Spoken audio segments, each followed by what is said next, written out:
Good evening, si John Diaz dari sa Aksyon Radyo Bacolod. May gabi sino action dyan, no? Of course, sa mga tagapalamati na ito na binigid sa mga distrito, may gabi tanan. Congressman, kamusta na? Do kasako gid sa to, no? Well, of course, ginaano lang nato, no?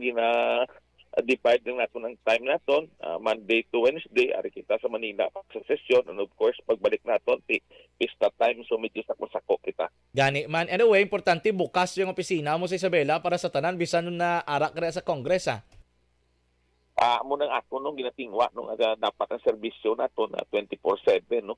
Kahit ka ba makita wala man niya kaunta tapay na nanon sa aton mga mga pumuluyo naton. So mas kiari kita di padayon ng opisina naton, padayon nagafunction para sa aton pumuluyo. Yes, kung nagtawag ko, let's talk about sining bago nga ginaprubahan sang Senado ining House Bill, no? O kung Senate Bill number 2507 nga nagatukod sa Negros Island Region. Ano din aton paglantaw? What's your reaction sa sining panibagong nga development, Kong? Well, of course, ginakalipay, gininamo, no, na binigid mga principal authors naton diri sa Congress as well as in aton ito sa sa Senate counterpart naton. Ang aton sinigilantaw, no, dako ini nga bagay para sa aton sa Negros Occidental kag as well as sa Negros Oriental. Gabi na mas dako nga bagay para sa ikalimang nga distrito. Ano mga advantages sa ginalantaw naton, Kong, no? But before we go to that one, ano pa rin masunod naton nga mga proseso nga paghahulaton, Kong, after the approval sang Senate sang ilang House Bill o Senate Bill nila nga version, may kinanglanon pa ni for bicameral or idiretso na ni Kong for the approval of the President? Okay, no. Technically may bicam pa kami, no. Pero para sa tagpalamati naton, kung nakita ninyo ang mga post sa mga congressmen naton, kagag ni Senator Subiri, kagabi nag-meeting kami, no. Kung dataw nimo medyo naglal kita gamay, no. Napasar na ninamon sa Congress nagligad nga tuig, pagtapos ang sa Senate nakapasar naman sa second reading. Tapos medyo may gamay nga gusot sa House kag sa Senate, so medyo na back burner ni siya, no. So that's why we took the initiative, no, of meeting with the Senate President as well as with Senator JB para ma-test out na mo, no. And kagabi, there was a commitment to take it up on the floor this afternoon, and of course, sa naibaluan na nato napasar na. So we will have a bicam, but it's going to be quite simple, no. We will technically adapt, no, ang isa ka version para nga matapos na ni. Pero what's the difference between the version nga may ara kamo, Kong, sa Kamara kag ang version nga ginpasar sang Senate kag anong aton pag-adapt, anong difference ni? Dito sa version sang Senate, may ara na sila sa mga proposal, no, kung diin ipamutang ang mga regional offices, no. Okay. So ang aton man lang yan, no, we did not want to dwell with the details, no. So kang aton ang importante, no, whether the regional offices will be in the Oriental side or the Occidental side or some of it dito sa ila, some of it sa ato, no. Importante that we will be able to pass ma-hurdle na naton para makadto na sa office of the President, no, para at least last and final hurdle naton, no, of course, if we can secure the signature of the President. Pero do you think it would take long pa, Kong, or mas we could see a brighter light coming soonest? Amo nang ginalaom man nato, no. Anyway, process will be like this, no. So i-transmit na subong sang Senate, no, ang ila, and then we will form a bicam. Thereafter may ginatawag kita nga enrolled bill, no. Ang enrolled bill is the final bill, no, which was agreed upon by the bicam. 30 days after the enrolled bill, matapos na ni proseso naton, whether the President will sign it, the President will allow it to lapse into law, or the President will veto it, no. Tatlo man lang ang kaladtuan sina. So after sina, so most probably more than a month ang aton paghulaton, then after sina, kung it will pass into law, probably the next step is to create a technical working group na. Actually may mga technical working group na kami, no, sa respective houses, no, sang GOBRA pa lang kami. So most probably after it is passed, no, ang DILG guro will have a more prominent role, no, particularly makadto na kita sa budget season, so we hope, no, we can also secure a reasonable budget, no, to start the operations of the NIR. Okay, so budgetary management kag discussion naman kining masunod yes ni. Of course no kay nagligad nga tuig actually sa on the part sa house kung napasar sa last year no ang initial budget sina will be sourced out of the ILG. Mm. Pero kung maging layin na siya, di mas kasunod na siya diretso sa GAA. Okay. General Appropriations Act na gid ini ang magwaya. That is correct no. Kung amo nang kuan makadiretso na kita do.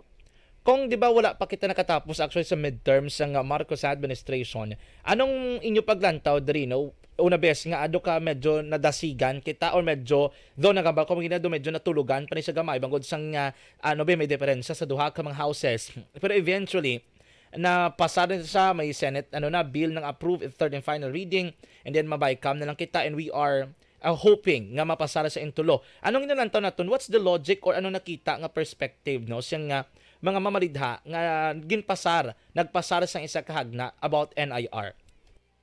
Well, of course, no, ang una ginang is, no, or pahapos sang aton nga pumuluyo.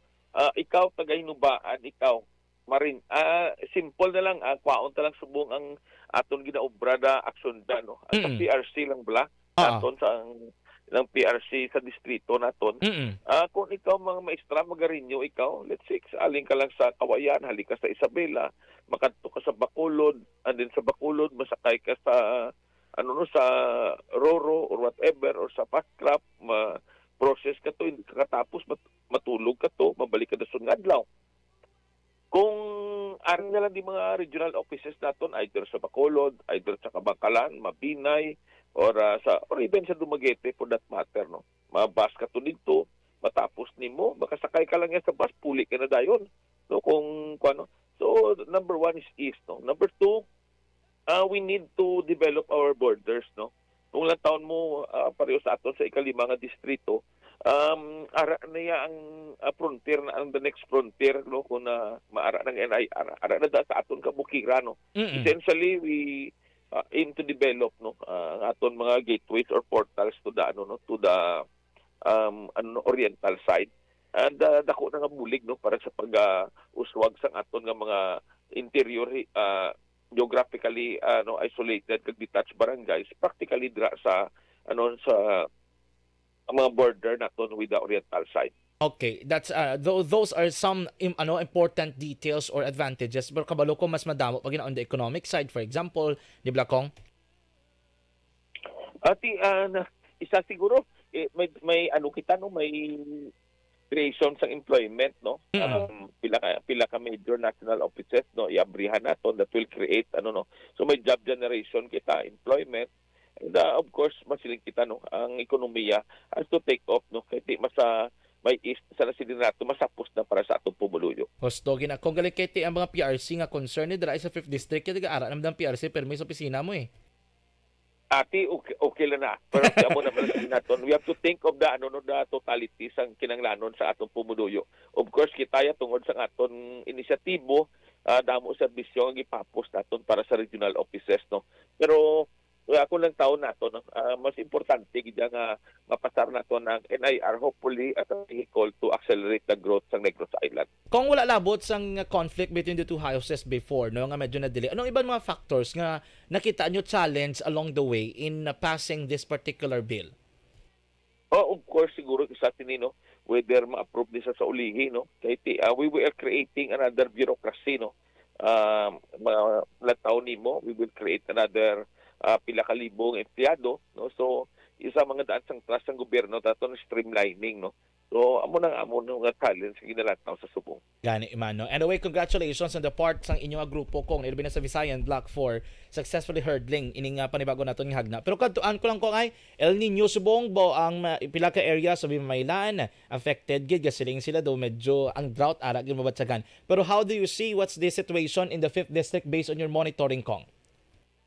Ati ato niya wala makita sa scientific no empirical nga data as of now no. Pero kung sa mga manugbaboy pa sa mata-mata ta lang no nga paglantaw no di heavily affected kita. I have been to Upper Inulingan no nakakadto kita sa Upper La Castellana, so ang halos mga kabukiran nato no. The other day ato ko sa Kabkab no makita ginaton kung ano kasakit no ang init nga naga-apekto sa aton nga mga kararuton sa aton na humay kag sa aton tubo. So definitely as early as November nagpanawagan na kita sang cloud seeding operation. We hope that maging serious ang DA ang SRA sa pagpangita sang pamaagi para masuguran nato ng cloud seeding operation. Oo, kay damo kita and most likely ang aton area dira sa 5th district is agricultural pagkikadaan kong. Other than agriculture, wala na makita sa ekonomiya nga iban dira So kita mo nga may mga environmental issues pasubong nga nagaprap. Most probably this is driven sang kainiton sa simpo naton subong. Anong mga possible interventions nga gina-recommend naton other than the cloud seeding kung kag mga advices naton sa aton dira nga mga agricultural sectors sa 5th district? Well, makita man nato ang cloud seeding would be sa pagkabilugan Tidamo man sa panawagan kung may ara kuno financial assistance Pero ano man nato ng financial assistance kundi magtupa ang ulan subong kasakit ka bagay nga mapatay lang ning mga mga pananom naton. On my end personally sa akong opisina nagapreparar kami subong sa mga sa mga on-site nga mga nato nga mga similiero or nurseries naton. Kaya kabalo kita May or June sa onset sang ulan ilang nanon kita sa papasdan so sigurado malupad gilang presyo sa pasdan sa Mayo or Hunyo. So anong aton ginaplano dira kong? May ari kami subong ginapang buligan nga mga barangay nurseries Balido cultural gina-culture kung buligan sila on how to properly culture amid sa siling situation. Ang una gid may mga barangay nurseries kita ginasuportahan din naton subong para nga sa uli sa June pwede na sila kagupod Okay. It's a nice idea at least dito tayo sa kung hindi lang dole out we are helping them to learn pagidya. Naton gina-develop din naton ng culture kay may independence na sa uli kung kung ma-develop naton ining barangay nursery naton on a wider scale halos na nato nga barangay. And of course, tinglang dako nga bulig is we're introducing bago nga mga baridad. Husto. Karami sina nga mga programa. But anyways, kung ano pagid ba naton dira mga program sige-sige aton nga mga e-will sa SSS, sige-sige ang PRC naton kung kaisa, At of course, bago lang kita natapos sa PRC, bago lang kita natapos sa board exam assistance program naton, we will able to release ang aton nga assistance para sa nagkuha ng exam sang December, January, February. In a little while we will be having our March nga examinees amo ning dako naton kay daladi ang LDPT and then subong nagabalik naman kita sa aton renewal sa aton 9,000 plus ka scholars So amo na mga main activities naton and then GSIS will be coming in April and hopefully other government agencies will follow. Okay, may mga other agencies nga naga-visit dira sa aton. Kalambot kagali ko makilidnet kong? Ato ko sa makiligmit sa kadlaw. Gani ang bako porti rabot ko isa tang primary example on how NIR will help Ang aton fastest route subong to makiligmit is malibot ikaw sa gihulngan. Magwa kita sa border, masaka kita. And then before kita makapasiminto dito sa pasaka nato sa makiligmit, maayo kita anay sa oriental. Tingko isa na lang ini hapos na sa aton hindi na kita mabudlayan sa nasiling ko na mga GIDs naton mabuligan na naton. May mga GIDs kita dito sa Imamaylan, may GIDs kita sa Isabela, may mga GIDs kita sa Binalbagan o some of them are sa Muspadilla. Some of them are passable easier passable to the other side So dako nga bagay kung nasiling kita may NIR na kita. Gani man kada mo sa mga priority project so far dira sa inyo sa 5th district man. That is correct ang aton concentration nato sa sa kabukiran naton man kay kabalo kita dako na yang epekto sa ila pananglitan magsulod ang infra projects nato dito. Gani man. Anyway, Kong, thank you so much gid for your time and dira sa 5th district halong always and God bless you. Padamo mga salamat nimo action dyan kag sa mga tagpalamati naton maayong gabi tanan. Maayong gabi, Kong. Firing line. Firing line. Congressman